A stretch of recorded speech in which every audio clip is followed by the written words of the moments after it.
praças. Onde foi parar a raça? Saída dos prédios para as praças. Vou te contar.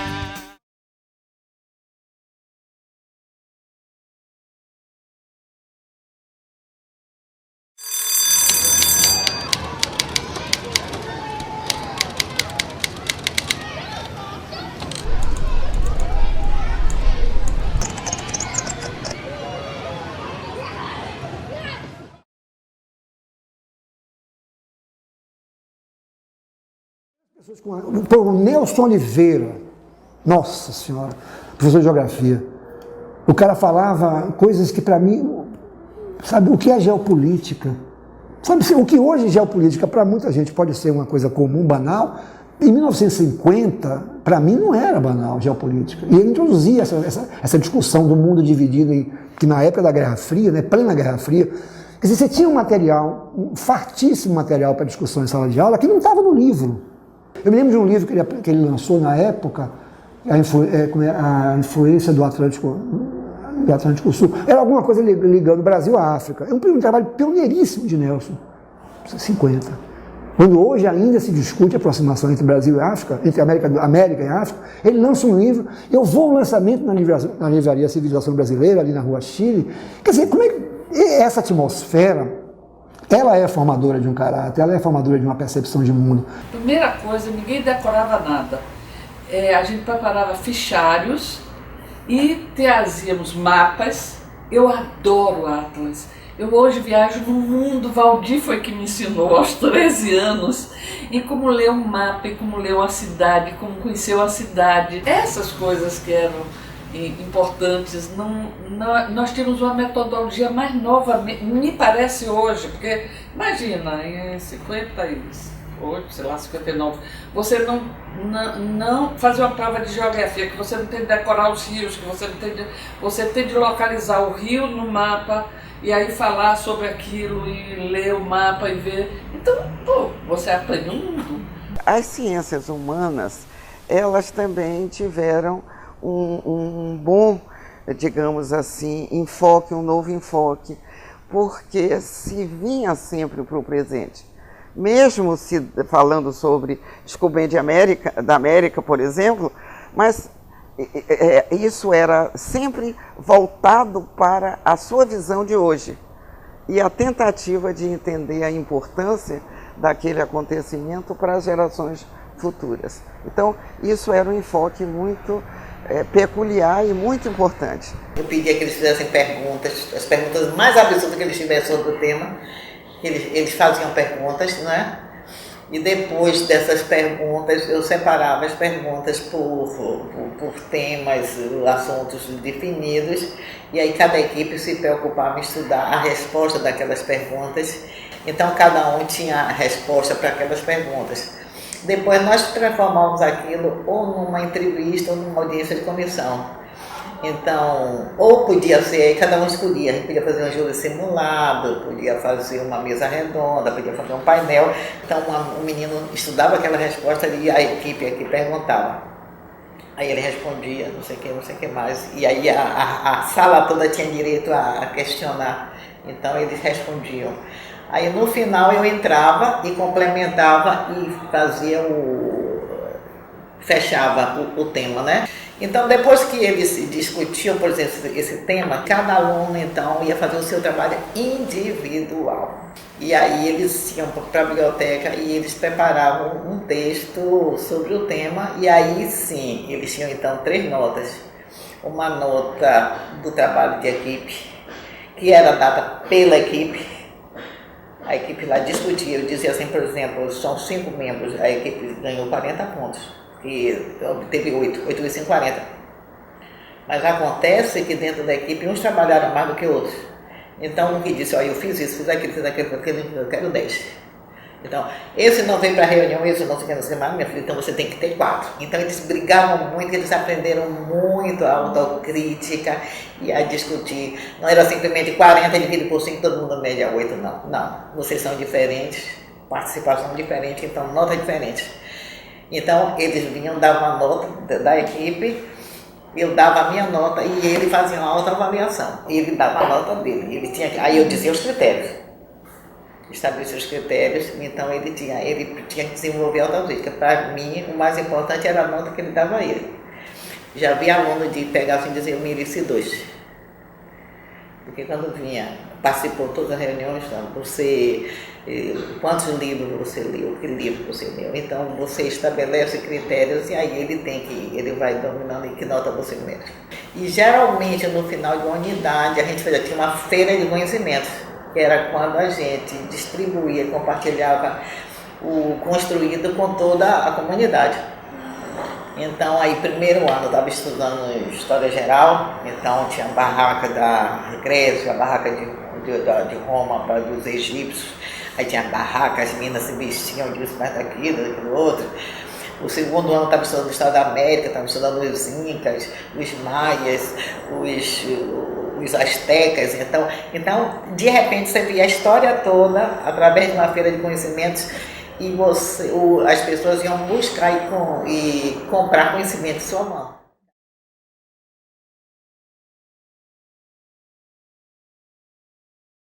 Me lembro que a gente fez excursão para o projeto Bebedouro, em Juazeiro. A universidade botou um ônibus, a gente levou 15 dias viajando, era atividade didática, pedagógica, com os professores dentro do ônibus, falando do Rio São Francisco. A professora de geografia falava uma coisa, a de história falava outra, a de português falava outra, cada um falava uma coisa. Aula volante. O estudo dos estilos de época em todas as áreas. Então nós tivemos isso em literatura, estilos de época em literatura, correlacionando o estilo de época com a circunstância histórica, né, de como tinha surgido e etc. Então, Revolução Industrial, o que é que trouxe, o Renascimento, em que contexto se insere.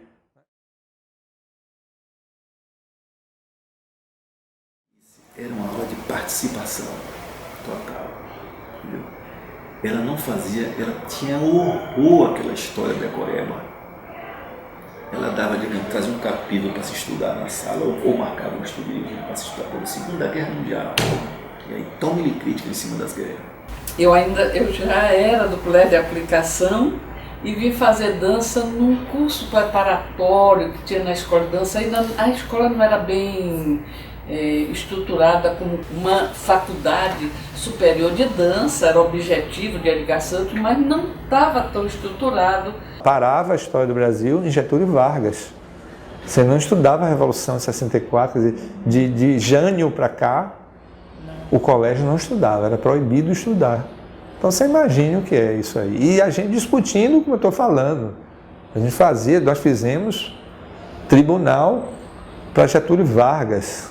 Fizemos muitas dramatizações com personagens importantes da história de Hitler, a vários outros, no qual nós adquirimos uma visão crítica do fascismo, por exemplo, em relação ao contexto histórico específico. Tínhamos um processo chamado GVGO, que é Grupo de Verbalização e Grupo de Observação. Então você tinha um grupo de 5 pessoas que discutiam um tema, enquanto o resto observava. E depois esse processo se revertia. Então quem estava na grande roda discutia quem estava discutindo ali, né? Então, nós julgamos a Segunda Guerra Mundial, a discussão era os processos econômicos que tinham levado à Segunda Guerra Mundial, né? Onde é que o eixo se colocava, onde é que os aliados, quais eram os interesses econômicos. Em geografia também a gente estudava os processos maiores geográficos, a interação de geografia física com geografia social. A gente contextualizou muito na aplicação a questão de história. Me lembro, né, das 2 professoras de história, Maria do Carmo e Anice. A Maria do Carmo era uma professora de história factual, né? Realmente, assim, aquela concepção de que história é o estudo do passado, eu chamo isso de historiografia, e Anice era aquela figurinha que entendia a história como um processo, uma visão de história mais próxima, né, da realidade. História é mais uma interpretação, não meramente factual, de decorar, nada disso. Que era meio pavor no primeiro momento e a paixão no segundo momento, né? Porque ela puxava muito pela gente e... Para mim, ambas marcaram, né? Porque eu pude ver a diferença, eu pude viver a diferença, divisões e optar por um. Eu só gosto das coisas assim. Né? Nunca fui de aceitar assim, isso aqui tem que fazer, isso aqui é o certo. Por quê? O que é que tinha antes? Como é que é? Eu quero saber e tal. Então, as duas me possibilitaram isso. Nessa parte de história, a gente estudou história do Canela, história da Bahia. Então, recuperar a história da Bahia, que é uma coisa que a gente, né, pouca gente conhece até hoje. Então, recuperar a história da Bahia e, a partir daí, partir para a história do Brasil, depois a história mundial. Então, foi muito importante também. E uma das observações que os alunos faziam é que eles não esqueciam, que os acontecimentos passavam a ter um significado, o que naquela história memorizada de fatos apenas não ficava. Então é essa aquela ênfase que eu dizia, é levar o aluno a aprender, não era só transmitir o fato histórico, mas ele entendeu o que aquilo significou para o país e até para o momento presente. E o que eu estudei, eu me lembro e usei nas primeiras aulas que eu ministrei na Universidade Federal da Bahia, que é as relações feudais de produção. Todo o processo de construção das relações capitalistas de produção que vem da história da riqueza dos homens nessa relação feudal de produção, de forma bastante criativa, dinâmica. Então eu tinha segurança, eu sabia que se eu fizesse o vestibular, que eu ia me dar bem na prova de história e na prova de português. E as provas de história eram provas discursivas, né? Boa parte da minha argumentação hoje, ou da minha competência na produção de textos hoje como antropólogo, vem do treino que eu adquiri fazendo prova de história na aplicação, né? Eu tive uma formação de história excelente lá.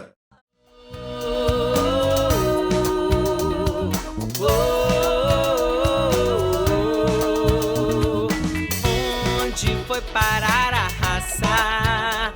Saída dos prédios para as praças.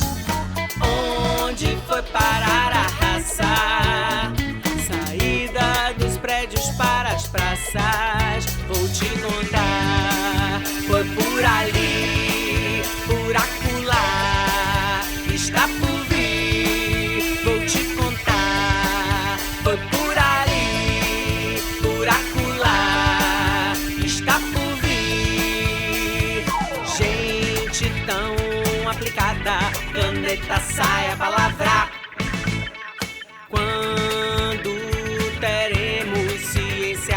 Contentou, teremos arte soprando aos quatro ventos. Viva a morte da causa do lamento.